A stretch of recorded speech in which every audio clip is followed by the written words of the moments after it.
awareness, once you've got your shit sorted out, what's the awareness of them? Hey, what are you doing for a job? Or how are your studies going? Or, you know, it might be 15-year-olds. Oh, tell me about your school. What are some of the other interests? What other sports do you play? Now, they don't have to be done in a formal way. I'd challenge every coach that if you couldn't, in the space of 10 minutes, have a 60-second conversation with 10 people and just wander around the changing rooms, pat on the back. Hey, how did school go today? What did you study? How did, now you love riding your BMX bike. Tell me, how's that going? When you start with your players or your athletes, you're the light that's lighting the path, because they don't know where they're going. You've got to give them a certain direction. It's far more directive and instructive at that point, right? Once you've got that in motion, the next level is you've got to give them the light so that they see where they're going. Right? The next level after that is you've got to learn how to be the mirror that reflects their light even stronger. And finally, you've got to step out the light, right? Because you're making shadows.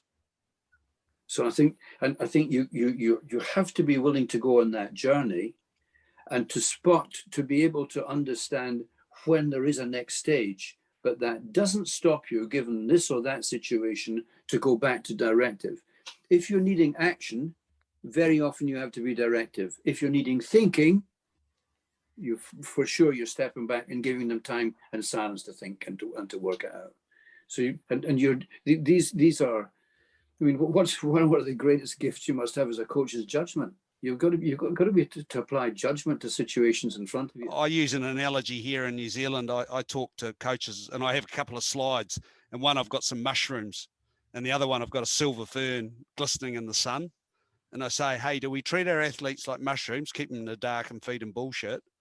Or do we treat them like silver ferns where we water them and allow the sunlight to get on them?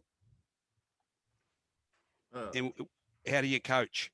And, you know, for too long, I grew up in the 60s, 70s, 80s. I was coached by some interesting people in rugby, a prominent rugby, where you get this.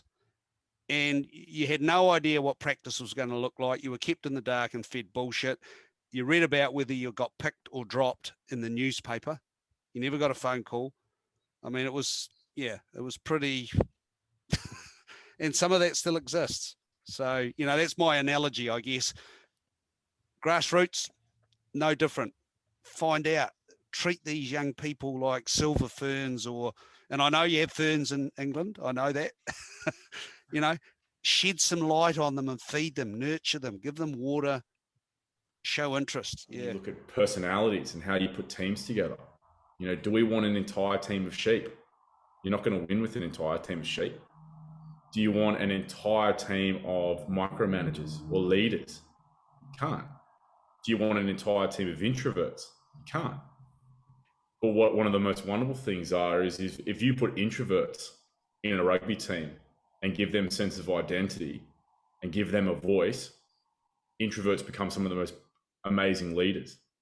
I mean, look at a Johnny Wilkinson, you know, one of the players that overthought every single detail of his game and, you know, has left, you know, highly identifiable scars mentally, and he's now reprocessing it. But yet in that pressure cooker, I mean, go to his go to his Toulouse speech, you know, one of the most inspirational moments as a leader, and yet totally introverted. Drop him into a public, you know, arena, and he'll go right to the wall. And that's one of the most, you know, it's one of the most complex things about being a coach, is you've got to read your players. I remember the first time I started coaching Islander boys, I couldn't believe how things that I take incredibly seriously, you know, if I was giving them a spray about missing an attacking opportunity, they would think it's funny, because when you yell at them, sometimes they just think it's funny. And yet things that I take incredibly lightheartedly, they take incredibly seriously. I remember I used to have like a really neat fade, right? And one of the boys got and he'd obviously asked for it too short. And, you know, it was kind of that past the point where it almost gets to like a top knot. And I was like, Lecky, that you got butchered, my man. And he just face dropped and went off, and he was bawling his eyes. He came back the next day, and cut it all off. And I sort of thought, oh my God. And what I didn't realize is that, you know, he was really self-conscious about him and he didn't feel emotionally strong within that structure where someone could give him a bit of a jab. And I thought, you know, wow, hang on a sec, I've got to rethink this. How do I bring this guy into it so he's comfortable in that situation? So it's the most, it's why I love coaching, because it's so complex. And yet you have to be able to simplify things.